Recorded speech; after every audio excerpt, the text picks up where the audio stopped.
अब जब पेपर शुरू हुआ उस समय मैंने देखा कि कई बच्चे ओएमआर शीट में बहुत जल्दबाजी करते हैं। ओएमआर शीट में जल्दबाजी किस बात की? फिर आप वहाँ पे जब बबल्स भर रहे हैं वहाँ गलती करते हैं, कोई न कोई गलती कर लेता है। हालांकि बहुत कम मात्रा में होती मगर होती है। और जब गलती होगी तो आरपीएससी 5 अंक काट देगी आपके, फिर आप परेशान होंगे। इससे बेहतर है कि वहाँ गलती ना करें। तीसरी गलती हम कहाँ करते हैं? ओएमआर शीट के अंदर ही गलती करते हैं। तो कम से कम यहाँ पे रोल नंबर भरते वक्त बहुत सावचेत होकर रोल नंबर भरें ताकि किसी भी प्रकार की त्रुटि नहीं हो। अब तीसरी गलती कहाँ होती है? तो सबसे मेन गलती है पेपर में जल्दबाजी। मैंने बहुत नोटिस किया स्टूडेंट को, गजब जल्दबाजी करते हैं। जल्दबाजी ऐसी कि प्रश्न पढ़ा सीधा ये से ऐसे चलता है। इतना जल्दी कभी नहीं चलना चाहिए। होना क्या चाहिए? होना ये चाहिए कि प्रश्न को ठीक तरीके से पढ़ा जाए, क्योंकि लगभग हर एजेंसी एक प्रश्न के लिए 1 मिनट का टाइम देती ही देती है। कुछ प्रश्न बेहद आसान होते हैं तो उनको 1 मिनट लगता नहीं है, वो आधे मिनट में सरट जाता है। तो कुछ बड़े होते हैं तो वो 1.5 मिनट ले लेते हैं, तो वो बैलेंस हो जाता है। मतलब समय एजेंसी इतना ही देती है जितना न बचता है और न कम पड़ता है। अब ये आपके ऊपर है कि आप टाइम मैनेज कैसे करते हो। तो जल्दबाजी कभी नहीं करनी चाहिए। होना क्या चाहिए? प्रश्न को बहुत ध्यानपूर्वक, जैसे ये डेडलाइन का प्रश्न है, बड़ा ध्यान से इसको पढ़िए, पूरा अच्छे से पढ़िए। नहीं पूछा है कि है पूछा है, फिर थोड़ा सा इंग्लिश में टर्म्स देख लो उसकी। कई बार हिंदी में अर्थ अलग निकलता है, इंग्लिश में अलग निकल जाता है, थोड़ा सा इंग्लिश में भी देख लो। और उसके बाद में फिर आप है वो उत्तर के ऊपर आओ। जल्दबाजी कभी नहीं करनी चाहिए। अगर आपने बहुत जल्दबाजी करोगे तो कम से कम 3-4 सवाल, 5 सवाल आप है वो खो दोगे। और 5 सवाल का मतलब ये होता है कि आप बाहर हो जाओगे, क्योंकि फेल होने और पास होने में सिर्फ इतना ही फर्क होता है। बहुत तैयारी वाले जो स्टूडेंट होते हैं वो फेल जो होता है और जो पास होता है उसमें सिर्फ ये गलतियों का ही फर्क होता है, तैयारी का फर्क नहीं होता है। दोनों की तैयारी लगभग समान होती है, दोनों के पास में ज्ञान भी लगभग समान होता है। फर्क ये होता है कि एक बच्चे ने बड़ा सावधानी पूर्वक तरीके से पेपर किया और एक ने थोड़ी जल्दबाजियां दिखा दी, उसकी वजह से 3-4 गलतियां हो गई। और 3-4 गलतियों का मतलब होता है कि अगर एक प्रश्न 2 नंबर का है तो 6 गलतियों का मतलब क्या हुआ कि 12 नंबर तो गए गए और 2 प्रश्न और जाएंगे, मतलब 4 नंबर और गए, 16 नंबर का लॉस। और कट ऑफ के 16 नंबर नीचे आने का मतलब ये हुआ कि आपने लापरवाहियों से आप बाहर हो गए। इसलिए कहते हैं कि इस प्रकार की जल्दबाजी नहीं करनी चाहिए। हमें प्रश्न को ठीक से पढ़ना चाहिए और प्रश्न को ठीक पढ़ने के बाद फिर ऑप्शन पे आना चाहिए। फिर ऑप्शन के अंदर जैसे ABCD 4 ऑप्शन दिए हुए हैं, है ना, और E 5वां ऑप्शन। 5वें ऑप्शन का प्रयोग आपको लास्ट 10 मिनट में करना है। लास्ट 10 मिनट में ओएमआर शीट को देखनी होती है, जिसमें जो जो प्रश्न रह गए उनके बबल्स भर दो ताकि एक भी प्रश्न छूटे नहीं। क्योंकि आजकल आरपीएससी ने व्यवस्था कर रखी है कि 10% से अधिक अगर आप ऑप्शन खाली छोड़ देते हैं तो आपका रिजल्ट रुक जाएगा, और उससे कम छोड़ते हैं तो आपका 1/3 नेगेटिव होगा। इससे अच्छा है कि लास्ट में ई ऑप्शन भर देना जो प्रश्न आपको नहीं आ रहे। अब इनमें से भी बच्चे क्या करते हैं, जैसे उसको आ रहा तो सीधा बी कर दिया। सीधा बी करने की बजाय मुझे लगता है कि बहुत कॉन्फिडेंट हो ना आप बी को लेके तो कर दो। बाकी जनरली ये करना चाहिए कि भाई ये हो नहीं सकता, ये है नहीं, ये नहीं है, यही बच गया। अब टाइम बहुत अधिक नहीं लगता, ये बहुत ही आराम से हो जाता है। इसमें पता क्या होता है कि ये कॉन्फिडेंस बनता है कि ये प्रश्न मेरा परफेक्ट सही है, तो इसका प्रभाव नेक्स्ट प्रश्न पे सीधे तौर पे पड़ता है। इसलिए परीक्षा में जल्दबाजी ये बच्चे बड़ी संख्या में करते हैं। और फिर क्या होता है, एक बार जल्दबाजी कर ली, एक बार मन में कोई उत्तर सेट हो गया बी, तो फिर वो बार बार दिमाग में बी रहेगा। इससे अच्छा ये होता है कि प्रश्न को ध्यानपूर्वक पढ़ा जाए, दोनों भाषाओं में कोशिश करें पढ़ने की, उसके बाद में ऑप्शन को एलिमिनेट करके और उत्तर लगा दें। बस इतना काम करना होता है। ये सबसे बड़ी गलती हम यहाँ पे करते हैं। कुछ स्टूडेंट क्या करते हैं, कुछ स्टूडेंट लेट लतीफ़ी करते हैं, किसी एक प्रश्न के ऊपर बैठ जाते हैं। अब वो एक प्रश्न उसके 5 मिनट ले लेता है, फिर पूरा मिसमैनेज हो जाता है, हड़बड़ाहट हो जाती है और पूरा पेपर छूट जाता है। तो बेहतर ये होता है कि आप एक आधा कोई प्रश्न बहुत बड़ा प्रश्न है या आपकी समझ से बाहर है तो ठीक है ना, उसको ऐसे घोड़ा करके छोड़ दो, बाद में टाइम मिलेगा तब देख लेना। नहीं हो रहा है तो उसके ऊपर परीक्षा में कभी भी जिद नहीं करनी है। परीक्षा में कभी भी जिद नहीं करनी, क्योंकि अगर आप परीक्षा में प्रश्नों के साथ में जिद करने लग गए, आपने हर प्रश्न को अगर ईगो पे ले लिया तो बहुत मुश्किल काम हो जाता है, क्योंकि कई बार प्रश्न नहीं हो रहा है तो छोड़ देने में फायदा है। वैसे भी 100% कौन करता है। अब RS का जो ये पेपर था, इसकी मेरिट आप देखोगे तो आपको लास्ट में पता चलेगा कि 40-45% मेरिट रहेगी। अब 40-45% ही मेरिट रहनी है तो अपने को 55%, 60% तक की, 50% तक की कोशिश करनी होती है। तो सारे 150 सवाल थोड़ी करने, 20-30 नहीं भी आएंगे, 120-30 अटेंड करने की स्थिति में हम होंगे। उनको ध्यानपूर्वक करो। जो हम अटेंड करने की स्थिति में नहीं है उन पे समय खराब करने की बजाय उन प्रश्नों पे टाइम दिया जाए जो प्रश्न आप कर सकते हो, तो फायदा ये होगा कि आपका स्कोर थोड़ा बढ़ जाएगा। अब ऐसे प्रश्न को समय दे रहे हैं, अटके हुए हैं, जो आपकी रेंज से बाहर है, तो बेहतर ये होता है कि ऐसे प्रश्नों को आप स्किप कर दें और ऐसा गहरा करके उसको छोड़ दें, ताकि उसका बचा हुआ समय किसी अन्य प्रश्न पे लगेगा तो निश्चित तौर पे आपको बेनिफिट होगा। क्योंकि जैसे 150 प्रश्न हैं, 150 में से 15 प्रश्न तो ऐसे होंगे जो सच में आपके दायरे में नहीं है। तो इन 15 प्रश्नों के 15 मिनट तो कम से कम आप बचा सकते हो। जो आप आधे अधूरे जो आपको आ रहे हैं उनके ऊपर लगाओगे, दोनों लैंग्वेज पढ़ोगे, थोड़ा सा और सावचित होकर काम करोगे तो 4-5 प्रश्न आप और अपने बढ़ा सकते हो। इसलिए कहते हैं कि किसी भी प्रश्न को लेकर अड़ना नहीं है हमें, तो नहीं आ रहा है उस पर अगर अटके रहोगे तो लेट लतीफ़ी होती है। और ये मैंने कई बार बच्चों को देखा है गलती करते हुए। इसके अलावा एक गलती और की जा रही है, वो ये होता है कि पहले पूरा पेपर करते हैं, एक भी बबल भरते नहीं है। अब एक भी बबल अगर नहीं भरते हैं तो कई तो ठीक है अपने स्ट्रीट जिम चलते हैं, लेकिन एक बाहर रहता है कि गोले भरने हैं, गोले भरने हैं, गोले भरने हैं, मन में ये रहता है हमेशा। इससे अच्छा क्या होता है कि आप फ्रिक्वेंटली भरते रहें। जैसे मान लो कि 150 प्रश्न हैं तो 30 प्रश्न कर लो पहले, 30 करके और 30 प्रश्नों के आप बबल्स भर सकते हो। फिर आगे फिर 30, फिर 30, ऐसे 5 चरणों में पेपर बढ़िया कर लो। अब जैसे बढ़िया 30 प्रश्न कर लिए, अब 30 में से जैसे मान लो आपको 20-22 प्रश्न बढ़िया तरीके से आ रहे थे तो आप 20-22 के गोले भर दो।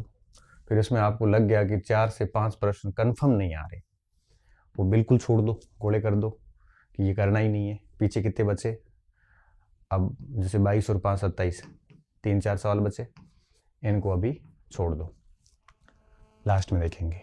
ठीक है, ऐसे 30-30 के 5 राउंड में 150 प्रश्न हो गए।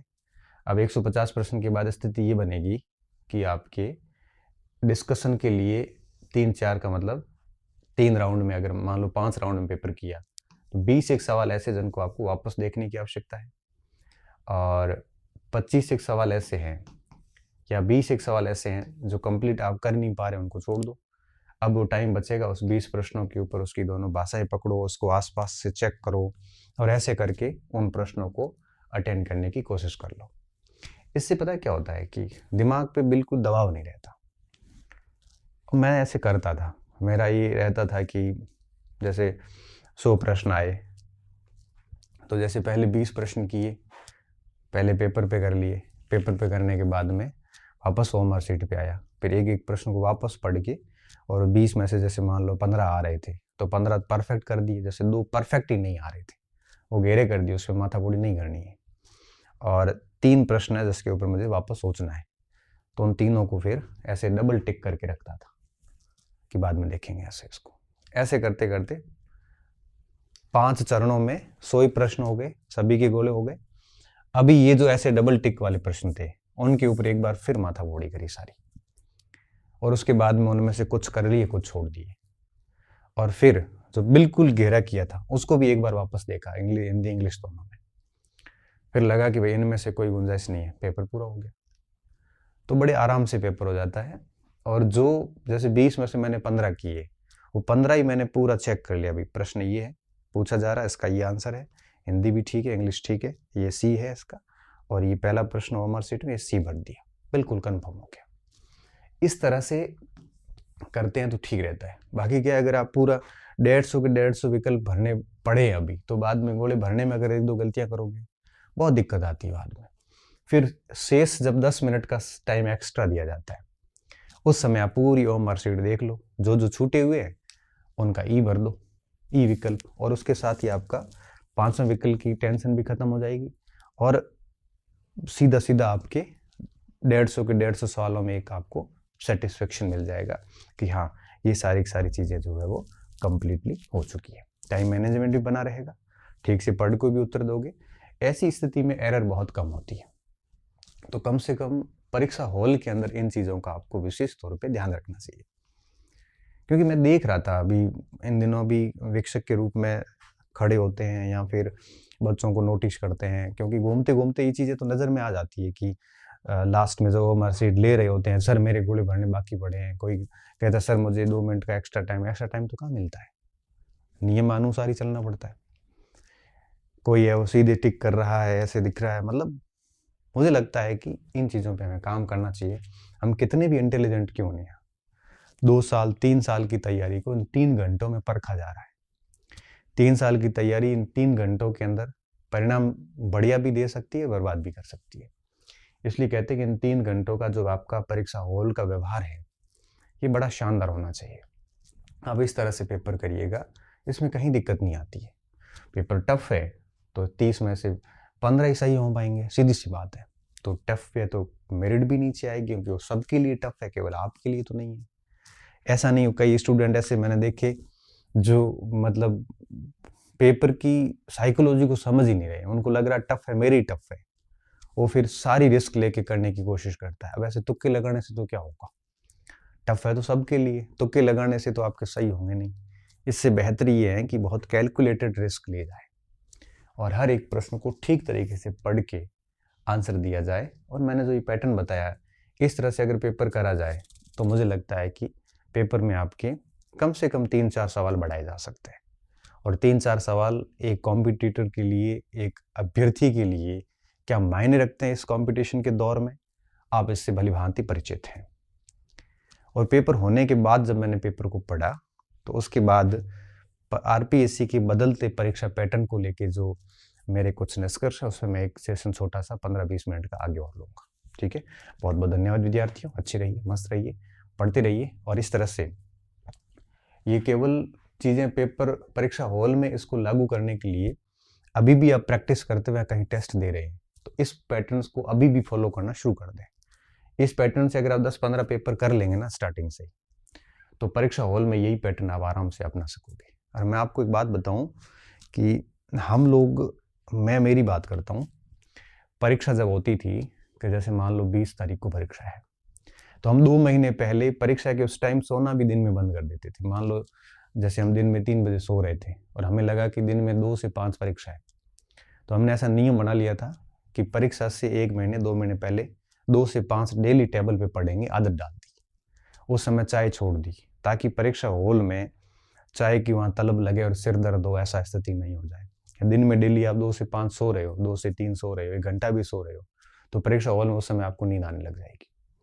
हमने तो यहाँ तक किया था कि परीक्षा जब होगी तो उससे 1-2 महीने पहले, परीक्षा का टाइमिंग तो अपने को जनरली पता होता है, मॉर्निंग में होती है, इवनिंग में होती है, जो भी होती है, तो उस समय हमने एक टाइम से, हालांकि पहले परीक्षा पत्र पहले आते थे तो थोड़ा आइडिया लग जाता था, तो 15-20 दिन पहले एटलीस्ट है वो हम उस अनुसार शुरू कर देते थे व्यवहार, ताकि परीक्षा हॉल में नींद ऐसी स्थिति ना आए, अपने आप को पहले टेबल पर बैठाना शुरू कर देते थे।